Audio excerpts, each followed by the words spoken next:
Hi! నా పేరొచ్చి కళ్యాణ్. అసలు ఇందులో ఏం చెప్పకపోతున్నాను.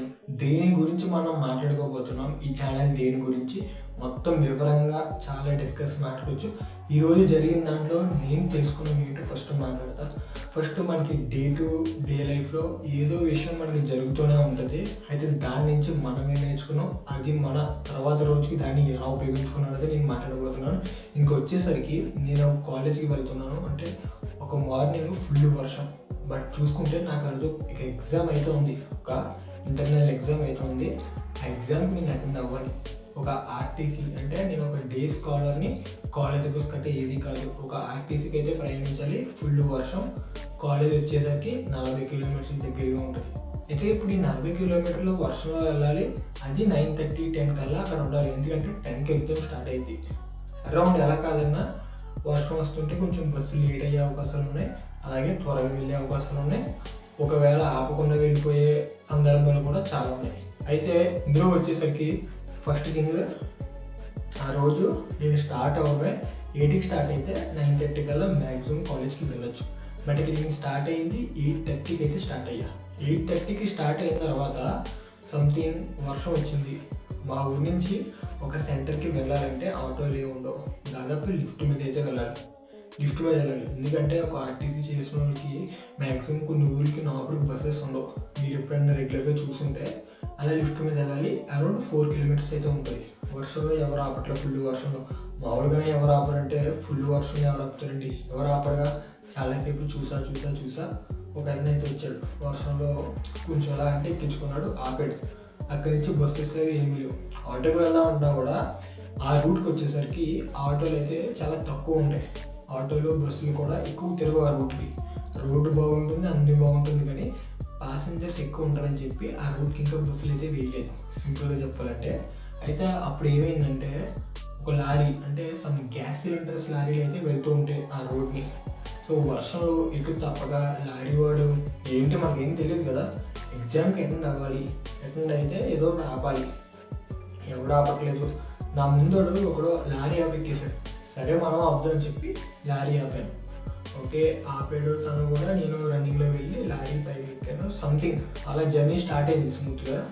అయితే నేను తెలుసుకున్నది ఏంటంటే, మనోడు అంటే ఒక లారీ డ్రైవర్, మనందరం లారీ డ్రైవర్ అంటే చాలా కొంచెం తక్కువ చూపిస్తున్నట్టు చూస్తాం. అలా చూడంగానే లారీ డ్రైవర్ అంటే కొంచెం అంత చెప్పుకోదగ్గనది కాదు.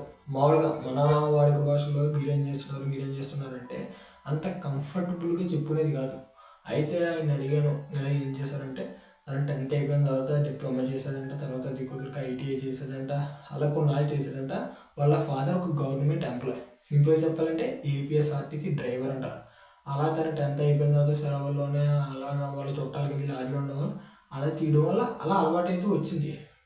అంటే ఇటు చదువుకునేవాడు, ఇటు పని కూడా చేసుకుంటూ వెళ్ళేవాడు. అయితే ఏమైంది, ఒకనొక రోజు నాడు 10th అయిపోయింది. ఇటు పాలిటెక్నిక్ అంత సంథింగ్ చదువు అన్నది కంప్లీట్ అయిపోయింది. మనోడు జాబ్కి అయితే వెళ్ళాడంటే బెంగళూరు. అప్పట్లో నెలకి 10,000 15,000 ఇచ్చేవారంట. అప్పట్లో 15,000 అంటే ఎక్కువేనంట. అంటే ఆయన వయసు దాదాపు 45, 40 ఆ రేంజ్ మధ్యలో అయితే ఉంటాయి. కాబట్టి ఆయన ఒక 10 to 15 ఇయర్స్ బ్యాక్ చెప్తున్నారు అనుకోవచ్చు. అయితే అతనికి ఇలా ఇచ్చాడు. జీతం 15,000 అని చేస్తే అక్కడ ఉండటానికి, తినటానికి, ఖర్చులకి సరిపోగా, ఇంటికి ఏం పంపకపోగా ఆ ఇంట్లో వాళ్ళనే ఒక 500, ఒక 1000 ఉంటే కొట్టమని అలా అడిగేవాడట. మనోడు ఒకనొక రోజు ఏం జరుగుతుంది, ఎలా చదువుకున్నాను, ఎలా అయింది ఏంటని చెప్పి అక్కడి నుంచి వచ్చేసాడంట. వచ్చేసి ఎలాగైనా డ్రైవింగ్ వచ్చు, ఒక లారీ తీసుకుని సొంతంగా నేను ఒక డ్రైవింగ్ చేద్దామని చెప్పి ఒక లారీ అయితే తీసుకున్నాడంట ఫైనాన్స్లో. ఆ లారీ కాస్ట్ కూడా చెప్పాడు నాకు. 16 లక్షలకి అయితే కొన్నాడు. సెకండ్ హ్యాండ్ లారీ అది. ఫోటో ఏమి తీయలేదు. ఒక సెకండ్ హ్యాండ్ లారీ కొన్నాడు 16 లక్షలకి. 5 లక్షలు కట్టి మిగతాదంతా డౌన్ పేమెంట్ చేశాడంటే ఫైనాన్స్ కట్టుకునేలాగా. అయితే ఇప్పుడు ఏమైంది, మనోడు గ్యాస్ కంపెనీలో అయితే చేస్తున్నాడు. నెలకి ఎలా కాదన్నా అది 30,000 వస్తుందంట. ఆయన శాలరీ అంటే నేను షాక్ అయ్యాను. 30,000 ఇంకా పైపైన బేటాలు ఇవన్నీ పోగా నెలకి 40,000-50,000 మధ్యలో వస్తాయంట.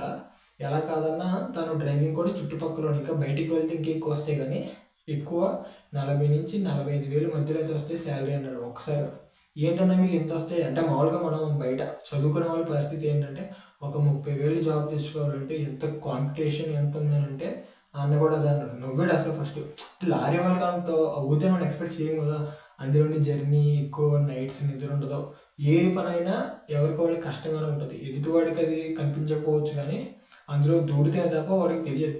అలాగే లారీ డ్రైవర్ ఇలా చెప్పాడు 40,000-45,000 వస్తుందంటే శాలరీ అంటే, మరి అందులో రిస్క్ కూడా అలాగే కదా ఉంది. ఏదైనా ఒక యాక్సిడెంట్ అయినా, ఏదైనా బండి ఎక్కడైనా ఆగిపోయినా, అర్ధరాత్రి చాలా కౌంటే వస్తుంది అందులోకి. బట్ ఆయన చెప్పేది ఏంటంటే ఇది, ఇలా చదువుకుని ఒక కింద పని చేయడం కన్నా ఇక్కడ నేను నా వరకు ఎప్పుడు కావాలంటే అప్పుడు చేసుకోవచ్చు. ఇప్పట్లో మళ్ళీ ఒక లారీనే ఒక 2-3 సంవత్సరాలు చేసినా చంపేస్తాడంటే, ఎందుకంటే అది సంథింగ్ కంపెనీ ఏదో అయిపోయింది అంటే ఈ మోడల్ ఇంక దింపడం, ఇంకోటి ఏదైనా తీసుకుందాం, ఇది అయిపోద్ది, ఇది అయిపోతే ఒక అమ్మితే 10 లక్షలు ఎలాగో వస్తాయి, ఈ 5 సంవత్సరాల్లో దాదాపు ఇంత సంపాదించాలని ఆయన చెప్పుకొని వచ్చాడు. బాగా అనిపించింది. అంటే దింపేసాడు, అంతే అయిపోయింది. మనోడు అయితే చదువుకి దీనికి సంబంధం లేదు. అంటే చాలామంది ఇటు చదువుకుంటేనే ఇలా వెళ్తారు అన్నది కాదు.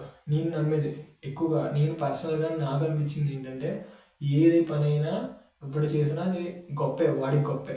కానీ ఆ పని చేసే చోటు చాలా అంటే చాలా ఇంపార్టెంట్. ఎందుకు నేను ఇది ఎంత అలా చెప్తున్నానంటే, ఒక కటింగ్ షాప్ అయితే ఉన్నాడు. సింపుల్గా మన భాషలో ఒక మంగళుడు ఉన్నాడు.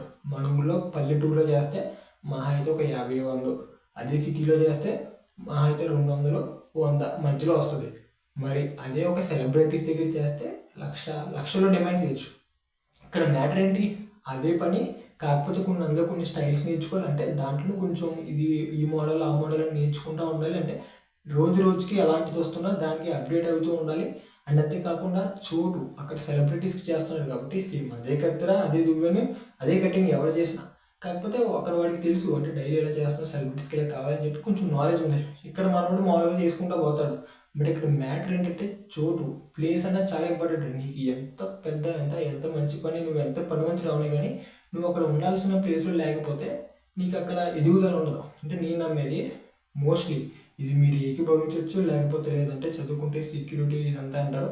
బట్ ఏది చేసినా కూడా డబ్బులు సంపాదించవచ్చు. బట్ కాకపోతే మనం ఉండే ప్లేస్ చాలా అంటే చాలా ఇంపార్టెంట్. ఆ ప్లేస్ అనేది డిఫైన్ చేస్తుంది మమ్మల్ని, అక్కడికి వెళ్ళగలరా లేదన్నది. ఇప్పుడు ఆ మంగళవాడు అదే ఊర్లో కొట్టుకుంటే వాళ్ళు 10 సంవత్సరాలు సమయం చేసుకుంటే మాకు ఇంకో షాప్ పెట్టగలడు, ఇలా చేయగలడు. బట్ అదే ఒక సెలబ్రిటీ దగ్గర చేస్తే వాడికి ఇంకా అదర్దన్న ఆ హెయిర్ స్టైల్ ట్రెండింగ్లోకి వెళ్ళిందంటే అదర్దన్న మిగతా సెలబ్రిటీస్ నుంచి కాల్స్ వస్తే ఇలా ఇంకా రికగ్నిషన్ బాగుంటుంది, శాలరీ బాగుంటుంది. బట్ సేమ్ వర్క్ కదా, చదువులో అయినా స్పోర్ట్స్లో అయినా ఏదైనా మన మీద మనం నమ్ముకుంచి ముందుకు వెళ్తే ఖచ్చితంగా అవుతుంది. సో ఈరోజు నేను నేర్చుకున్నదంటే ఇది, ఒకరి కింద అంటే ఒకరి మీద పని ఇది మనకు అనవసరం. మన పని మీద మనం వెళ్ళడం, మన పనికి అడ్డు అంటే మన వల్ల ఇంకొకరికి ఇబ్బంది కలగకూడదు, మనం కూడా ఇంకొకరిని ఇబ్బంది పెట్టకూడదు. ఎందుకంటే మన పని మనం చేసుకుని వెళ్ళిపోవాలి. తిట్టేవాళ్ళు తిడతారు, పొగిడే వాళ్ళు పొగుడతారు. బట్ అవన్నీ మనం చూసి చూడనట్టు జస్ట్ ఇగ్నోర్ చేసుకుంటా మన పని చేసుకుంటూ వెళ్ళిపోవడం. అంటే మనోడు లారీ డ్రైవింగ్ స్టార్ట్ చేసినప్పుడు అన్నారంట, ఏంటి ఇలా చదివి మీ ఓన్ కూడా ఇలాగే డ్రైవింగ్లోకి దింపో అని అన్నారంట. బట్ మనోడు చూశాడు కదా, బెంగళూరులోకి వెళ్ళి కింద మీద పడి జాబ్ చేస్తాడని చెప్పుకోవడానికే తప్ప జీతం అయితే ఒక్క రూపాయి మిగిలేదు కాదు, ఏది చేసేవాడిని కాదు, ఖర్చులకి ఇంట్లో ఉన్న అడిగేవాడిని, నా పరిస్థితి చాలా అంటే చాలా దారుణంగా ఉండేదని చెప్పుకొని వచ్చాడు. బట్ ఎలాగైతేనో అన్నాడు, ఇప్పుడు చక్కగా ఇప్పుడు కావాల్సినప్పుడు వెళ్తున్నాడు, కావాల్సినప్పుడు వస్తున్నాడు, చాలా బాగుందని చెప్పాడు. అంటే రియల్ టైంలో మనకి ఎక్కువ బుక్స్లో చదివి ఫోన్లో చూసి మోటివేషన్ ఇవి కాకుండా మన రియల్ లైఫ్లో మన దగ్గర వాళ్ళు ఎలాంటివి చెప్తుంటే మనకు అర్థమవుతుంది, ఓకే రియాలిటీ చెక్ ఇది. ఎందుకంటే ఇప్పుడు నేనే ఉన్నాను, ఫోన్లో ఒకటి ఎలా చెప్పొచ్చు, అబద్ధం చెప్పొచ్చు, వ్యూస్ కోసం ఏదైనా చేయొచ్చు, ఇదంతా చెప్పచ్చు. బట్ రియాలిటీలో మనతో ఒక పర్సన్గా షేర్ చేసుకున్నప్పుడు అబద్ధమయ్యే ఛాన్స్ ఉండదు. ఎవడో ఒకడు ఎడతాడు.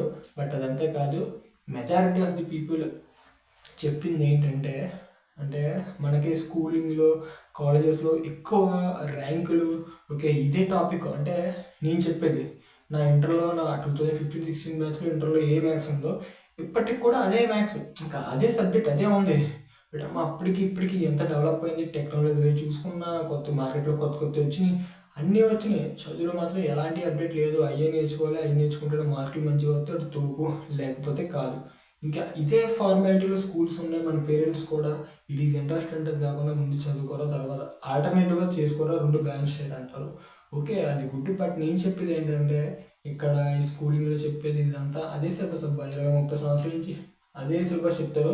కాబట్టి మీరు గమనించండి, మీ ఫ్యాకల్టీ వాళ్ళు ఒక 10 ఇయర్స్ పైన అదే సిలబస్ చెప్తూ ఉంటారు. ఇన్ఫ్యాక్ట్ మీతో కూడా చెప్పుకొని ఉంటారు, 10 సంవత్సరాలు చెప్తున్నాను ఈ సబ్జెక్టు, నాకు తెలీదా, నువ్వు వచ్చి ఇది అలా కాదని ఏదైనా డౌట్ అడిగితే అలా కూడా అంటారు. అలా అడిగిన సందర్భాలు కూడా ఉన్నాయి.